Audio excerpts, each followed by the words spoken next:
সময় হয়েছে, দরজা খোলো। আবার এসেছ অসময়ে। এখনই যাও, যাও তুমি।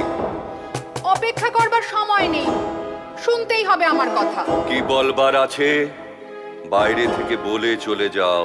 বাইরে থেকে কথার সুর তোমার কানে পৌঁছয় না। আজ ধ্বজা পূজা, আমার মন বিক্ষিপ্ত করো না, পূজার ব্যাঘাত হবে। যাও যাও, এখনই চলে যাও। আমার ভয় ঘুচে গেছে, অমন করে তাড়াতে পারবে না। মরি সেও ভালো, দরজা না খুলিয়ে নড়বো না। রঞ্জনকে চাও বুঝি? সর্দারকে বলে দিয়েছি, এখনই তাকে এনে দেবে। পুজোয় যাবার সময় দরজায় দাঁড়িয়ে থেকো না, বিপদ ঘটবে। দেবতার সময়ের অভাব নেই, পুজোর জন্য যুগ যুগান্তর অপেক্ষা করতে পারেন। মানুষের দুঃখ মানুষের নাগাল যায়, সে তার সময় অল্প।